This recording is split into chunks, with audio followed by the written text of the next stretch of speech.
Here we are. We are finally at the point of doing our first NFL mock draft of the season, and we're going to start with the Jacksonville Jaguars. Apparently, we haven't been saying that right this entire time. I'm sorry. Trust me, I get everything. I can barely get names right these days, so I'm sorry if I say that the wrong way. But we're going to go with the Jags. We're going to go with the Jags today, starting out with a mock draft here, and I love this time. I love this time of year. I really do. There's a lot of different things that could happen. You like to think about what could happen and everything in between. So I'm definitely really excited about what this will show. And this is our first mock draft. And when we do our first mock draft for all 32 NFL teams, we don't trade. We just like to stick and pick, baby. Stick and pick. We're going to try to get enough out of the next week of mock drafts, so that way we can just continue to get you guys out the content, but also just see what we think, some of specific players and needs for your respective NFL teams. And again, today we're starting with the Jags, and I think there's a lot of different things you got to take consideration for the Jags. I think, being the number one overall pick again, and having a quality coach in Doug Peterson, I think they're not going to be here next year at number one. I wouldn't be surprised if they're in the middle rounds, or maybe even in the later selections, i.e. playoffs. I don't know. We'll see. But I think overall the Jaguars are a good team. The Jags, I'm sorry, they're a good team. But as you can see here, we've got our trusty PFF mock draft simulator here. The speed, we like to go medium to medium fast. We don't like to take it too fast. We don't like to take it too slow. Public versus PFF board. Some of this is just, what the public think of as opposed to PFF. I like to go kind of in the middle there. Care for positional value, I'm going to go a little bit higher because I do think that we want to be as accurate as possible. Drafting for needs, no randomness. We want this to be as accurate as possible. And there's a lot of there's a lot of teams here and a lot of great things. And I'm really excited to see this. So let's enter into the draft here. And like I said, I'm really excited for this one. So we'll go ahead and start the draft. Once again, no trading, and we're going to see where this all takes us. So starts here. The Jags, in my mind, are a team that offensive line needs to be number one. There's a lot of debate. Okay, Aiden Hutchinson at number one. They need a D end or they need a D lineman. I wouldn't hate it here, but I really think that the future of the Jags is going to be protecting Trevor Lawrence, and I love me this tackle class. It's really strong. You got Charles Cross, Ikem Nkwonu. Again, never get the names right. So yeah, sorry, Evan Neal as well. Overall, I fell in love with Evan Neal, and I think the Jags. I need to remember that Jaguars. I think that they're in a good spot here, but I really like Evan Neal. I really do. I think he's going to be a really good combo there, and I think you just got to take Evan Neal here. And I know that might be a little bit of a reach for a lot of people, but I love Evan Neal, like I said, and I think he's going to be able to bring a lot. Hey, let's see what the Vikings get real quick. Trent McDuffie. Okay, I like McDuffie. He's good. Anyway, so now we're just kind of again going down to pick number 33 here, and I think if you can nail a couple of these picks, I think especially this first and the second round for the Jags, I think that's a big thing. Devonte Wyatt's still on the board. How is Devonte Wyatt? Jalen Pitre, Sky Moore. Oh baby, Desmond Ritter's nice. He's still on the board. Let's see here. This is really if I wanted to trade, I would trade for the next three picks, get Devonte Wyatt, Jalen Pitre, and Sky Moore. But let's see here. So we addressed offensive line. Devonte Wyatt, Dwayne Smoot I like Dwayne Smoot, but Jalen Pitre's still there. I have him, and so does PFF has him as a first round draft pick. Sky Moore's there as well. He had a big year for Western Michigan this last year. Kind of a 1 year wonder ish, kind of, but I don't know. I think you go again. You have to go here and find weapons for Trevor Lawrence, and I think you go Sky Moore here. I really do. Out of these top three, I love Devonte Wyatt and Jalen Pitre though. Like, it would really not hurt to have some better corner. It never hurts to have another good corner. Devonte Wyatt, that's hard. I would, like I said, if I was trading right now, I would do 33 and 34, and I would go get whatever it takes to get Devonte Wyatt and Sky Moore. Your football team is immediately better with those two football players, but I think you go Sky Moore here. I love what I saw from him out of this last year, and I think this, like I said, this entire draft class, this is all going to be really interesting to see how it all unfolds. The Vikings get Zion Johnson. I love that pick, though. Man, he's the first-round guard. I don't know why a lot of the mock drafts I see have him as a second-round pick. He's a first-round guard. So, but now we get here. Now they have two. I believe the Jags have 2 third-round picks. I love this, though. So, Samoa, Boy Mafe. Man, Troy Anderson's there. Okay. I really feel like, tight end. Let's see. Brees Hall's there. I love Brees Hall though, but I mean, you got James Robinson. You don't need to go after running back here. Jamari Sailor, Asalier. I never get these guys. Dylan Parham. This is tough. Because I like a lot of these guys, but I think you. I'd like. Man, Brian A. You gotta love him. Boy Mafe. Okay.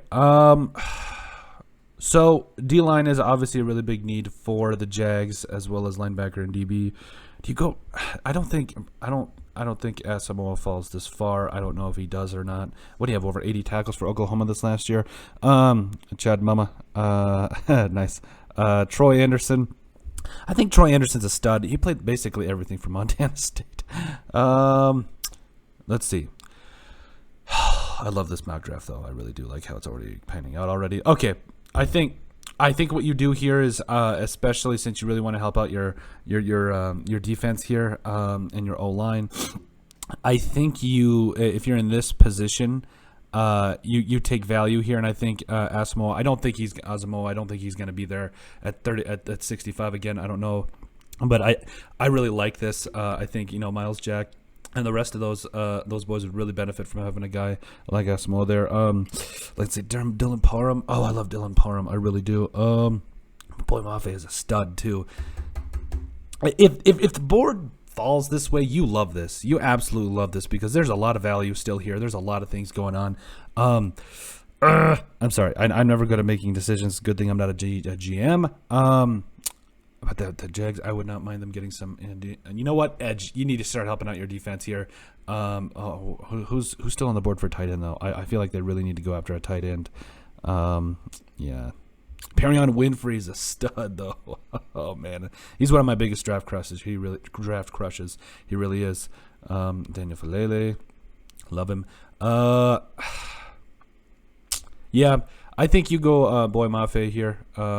I feel like that's kind of the biggest thing you got to go. I just don't know he falls this far, but you love what he did at Minnesota. He's a stud. And now you go down to 103 here. It's just, this is a lot of great value here. You get, and a lot of times I like to draft for value rather than need because if you get a guy, oh man, let's say Perrion Winfrey, one of my biggest draft crushes, he falls away to the 5th round. I don't care if you're the Rams. You take Perrion Winfrey there. It's all about. Troy Anderson's there. Oh, I'm sorry, but doubling down on linebacker here, Dylan Parham's there. Oh man, this is tough for me because I love Troy Anderson and I love Dylan Parham. I still think you got to protect Trevor Lawrence. I would love to take Troy Anderson. I think he's a stud. Played a lot of different positions there at Montana State. I go Dylan Parham here, though. Not even a question. Not even a question. Well, there is definitely a question, but I feel like I'm not addressing the tight end situation. But I've got a tight end in mind that I think as we get down longer into the draft here. I've had my eye on for a while, and I think he's going to be a stud. But overall, the Jags are in a good spot here. You've addressed offensive line, edge, linebacker. And you really like how this is coming together so far. Like I said, there's a lot of, especially if you find yourself at 33 and those players all three are there, I wouldn't mind trading everything else just for those 3 players. I mean, that's really good with how the board fell. Of course, I'm being facetious. Ooh, Luke Fortner's there. Okay. At 153 in the 5th round, I don't think you question that. I love Noah Ellis though. Like, he's a stud. Was 6'4", 367. Just man in the middle. You love it. Let's see, where's my tight end at? I'll let you guys know. It's Derek Dees Jr. that I've got my eye on. In the 5th round here, 179. Will he be there? I think he will be there. I think we go Fortner here. Again, I don't care. I'm trying to protect Trevor Lawrence. You got your wide receiver. You got your right tackle to be the starter there for a while. I'm hoping that they can D Swint. Okay, that's fine. We'll live with that because I feel like you really got to protect Trevor Lawrence. Dan Arnold's also a respectable tight end. So let's see here. Boston College. Okay, Greg Dulcich. I never get these names right. I'm just trying to think here. Do we go tight end here? I'm trying to think because I feel like I love Dan Arnold, but I also feel like I also really want to protect Trevor Lawrence and help him on the defensive side of the football, and it never just hurts to check out the board here. I'm not sure here. So you got Devonta Price. Ryan Stonehouse. You love his. That's such a good punter name. Like seriously, that's a really good punter name. I feel like you have to go tight end here. I really do. I think if you are going to really make a serious push here with Trevor Lawrence, I think you got to go. I want to say it's Dulcich here. Dulcich. I again, sorry if I get these names wrong. I mean, what do you have? Like over 700 receiving yards and 5 touchdowns. You know, in the sixth round here. I mean, I like that. Let's go tight end here. Again, you can find tight ends, a lot of good tight ends in the later rounds. The Vikings did it with Tyler Conklin, so I think you can find a lot of good tight ends in the later rounds. Let's see here. Alec Lindstrom is there. James Mitchell. You want to double down on tight end? Let's see here. Oh, Luke Wattenberg. Okay, he's there. Oh, Velus Jones Jr. Oh yeah, you take Velus Jones Jr. This guy, I love Velus Jones Jr. I mean, he took one to the house last year as a kickoff returner. Like you love what he does in terms of a whole bunch of different things. He's the full package. You love him. Wide receiver, kickoff, punt returner, all that. Yeah, you love him. Let's see here. You want to triple down on tight end? Oh, Jason Poe's there. Okay. Tyler Beatty though. I mean, let's be honest. You got James Robinson, also Travis Etienne there as well. James Mitchell though. I mean, I say again, Luke Wattenberg. I don't care. I'm going O-line heavy. I felt like that's what I really wanted to do in this draft, but I knew we were going to be back at this next pick. So you know what? Let's double down on tight end. Never hurts because I feel like you can never, especially for a guy in Trevor Lawrence. I think just get him the help. Just get him O-line, tight end, wide receiver. Just get him the help. Did that say? I want to just go back up here for a second. Did that just say the Texans need help at every position? That's hilarious. Okay. Let's see here. This is a tough one. Let's see. Did James Cook already go? Oh, Doug Kramer's there. Kenny Brooks. Oh, he's a stud, man. Kenny Brooks is a stud too. Let's see here. Yeah, I like Doug Kramer, especially in the 7th round. This value. I think that's how you round out the draft here. You love that pick. You really do. Overall, I think this is, again, the first O-line draft, or excuse me, the first, well, it was mainly O-line because we wanted to address that for the Jags, but this is the first mock draft of the year. Again, no trading, stick and pick, just try to see where the board falls. There's a lot of value that I think not a lot of people are taking into consideration. Devontae Wyatt should not fall out of the first round.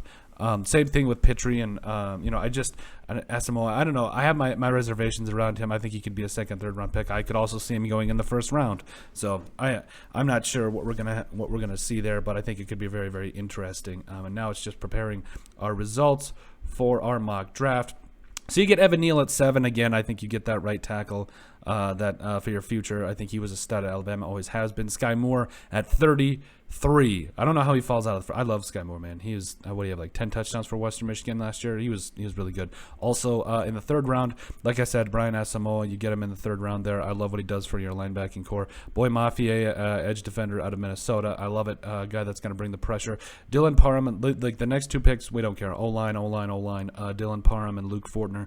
I love what I saw from both of them. I mean, if you could try these guys, you switch them around. Just because they play guard or center doesn't matter. Switch these guys around, see what they could do. You also get Greg Dulcich there at tight end for UCLA. I mean, he had over 700 receiving yards, like 5-7 touchdowns, something like that this last year. So I think you love it, especially there in the 6th round. Get a security blanket there for Trevor Lawrence. Velus Jones Jr. I fell in love with Velus Jones Jr. All you got to do is just turn on the tape on this guy. He's explosive, kickoff, punt returner.